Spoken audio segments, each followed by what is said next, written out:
Joseph, interpreter of dreams and ruler of Egypt. In the heart of the mighty Egyptian empire, the most powerful man in the known world was deeply troubled by visions. 2 full years had passed since the chief cupbearer was restored, 2 years in which Joseph languished in a royal prison. But the unseen gears of a divine plan were turning, and on this particular night, destiny itself finally awakened Pharaoh. He slept, and within the mysterious realm of his sleep, he dreamed that he was standing by the great Nile River. Out of the life-giving waters came 7 cows, exceptionally sleek and fat, their healthy coats gleaming brightly under the Egyptian sun. They came ashore and began to graze contentedly among the reeds, a perfect picture of overwhelming prosperity and profound peace. But then, the tranquil dream suddenly shifted into a terrifying nightmare as 7 other cows emerged from the very same river. These creatures were gaunt and ugly, their bones jutting sharply from their withered hides, a sight of profound and abject misery. These skeletal beasts stood beside the healthy cows on the riverbank, an omen of impending doom that chilled him to his core. Then, the unthinkable and horrifying event happened, as the ugly, gaunt cows viciously devoured the 7 sleek, fat cows entirely. With this deeply disturbing image seared permanently into his mind, the mighty Pharaoh awoke with a sudden, violent gasp. The dream's terror lingered long after he'd opened his eyes, leaving his spirit in a state of profound shock. He fell asleep once more and dreamed a second time, a vision that mirrored the structure of the first disturbing dream. Before him stood a single stalk of grain, and from it grew 7 heads, all healthy and full of life. They were golden and beautiful, promising an incredibly bountiful harvest that would bless the entire land with its richness.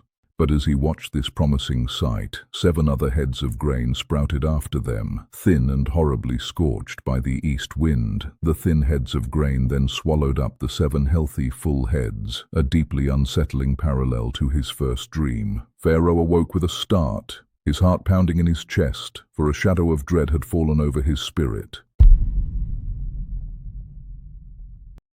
The morning light could not dispel the gloom that surrounded Pharaoh, as he summoned all the magicians and wise men of Egypt. He recounted his 2 dreams with great urgency, his powerful voice echoing in the vast hall of the royal palace. He looked into the faces of his most trusted advisors, desperately searching for an answer, but a confused silence fell over them.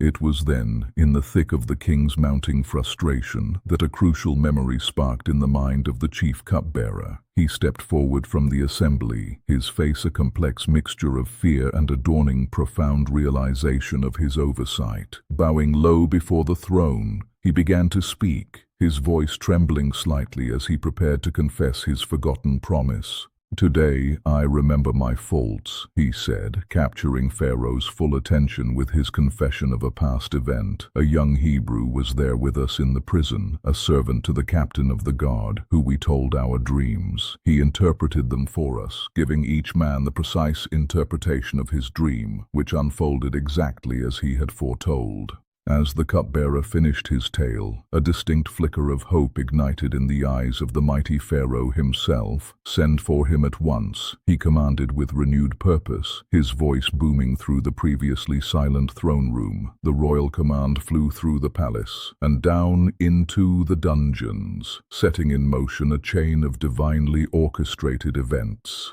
Guards hurried to Joseph's cell, a place of shadow and stone that he had known for so many agonizing years. They brought him out of the darkness quickly, a man blinking in the unfamiliar light of the world above his prison. He was shaved and given clean garments to replace his prison rags, washing away the grime of the dungeon for his audience.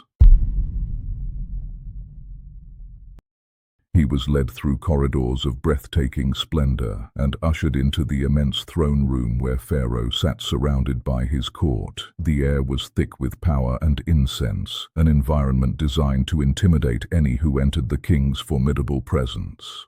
Any other man might have been paralyzed with fear, but Joseph stood with a quiet dignity, his spirit steadfast and calm. Pharaoh looked at the young Hebrew man standing before him, a stark contrast to his own lavishly adorned wise men. "I have had a dream," he said, his voice resonating with authority, "and there is no one who can interpret it. But I have heard it said of you that when you hear a dream, you can immediately and accurately interpret its meaning." Joseph bowed his head, not in civility to the king, but in reverence for a power far greater than Pharaoh's. "It is not in me," he replied with a clear and calm voice that carried through the entire throne room. "God will give Pharaoh a favorable answer," he declared, directing all honor away from himself and toward the one true God. Intrigued by this man's unique confidence, Pharaoh began to recount his visions in vivid and painstaking detail for the Hebrew. He described the beautiful fat cows emerging from the Nile, and the horror when the ugly cows ate them and remained ugly. He then told of the full, ripe heads of grain being swallowed by the thin, wind-scorched heads of grain. When Pharaoh had finished, Joseph spoke with no hesitation, for the Spirit of God was upon him, granting him perfect clarity. "The dreams of Pharaoh are one and the same," Joseph declared, his voice resonating with a truth that silenced the court. "God has revealed to Pharaoh what he is about to do, a divine warning for the entire kingdom of Egypt. There's two. The 7 good cows are 7 years, and the 7 good heads of grain are 7 years. The dreams are one," he explained. "The 7 lean, ugly cows and the 7 empty heads of grain are also 7 years. They are 7 years of famine. Behold, 7 years of great abundance are coming, but after them 7 years of famine will arise and consume the land." Joseph did not stop at interpretation, for the wisdom God gave him was for preparation, not just for understanding the future. "Now therefore, let Pharaoh select a discerning and wise man and set him over the land of Egypt to oversee this task. Let them gather all the food of these good years and store up grain under the authority of Pharaoh as a reserve." The plan was brilliant in its scope. It was practical, comprehensive, and undeniably visionary for the entire nation's future. A profound silence fell over the throne room as Pharaoh and his officials considered the weight of Joseph's divinely inspired words. The wisdom was not a vague pronouncement, but a clear and actionable strategy for the survival of the Egyptian people. Pharaoh turned to his servants, his face filled with an expression of complete and utter awe at what he had just heard. "Can we find a man like this one?" he asked, his voice echoing with genuine wonder. "A man in whom is the Spirit of God?" The question was rhetorical, for he knew the answer was standing right before him, a vessel of unmatched divine power. Pharaoh's decision was swift and absolute, leaving no room for any doubt or for any further discussion among his advisors. He turned directly to Joseph and declared, "Since God has shown you all this, there is none so discerning and wise as you. You shall be over my house, and all my people shall order themselves as you command, a ruler over this land."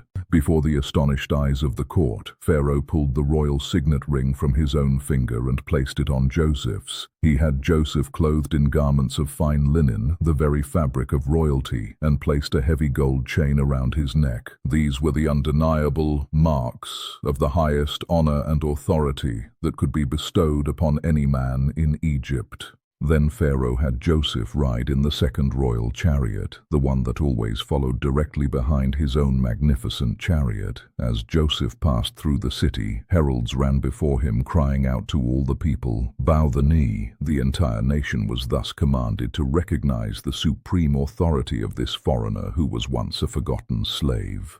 Pharaoh gave him a new Egyptian name, Zaphenath-Paneah, and also gave him Asenath, the daughter of a high priest, to be his wife. "I am Pharaoh," the king declared to Joseph, sealing the appointment with his final, authoritative word on the matter. "Without your consent, no man shall lift up hand or foot in all the land of Egypt," he promised him. Thus, at the age of 30, after 13 long years of suffering, Joseph stood completely transformed by the hand of God. He had entered the throne room as a prisoner and left as the vizier of Egypt, second only to Pharaoh himself. God's great unfolding plan of redemption was moving forward, turning the evil intents of men into the instruments of salvation.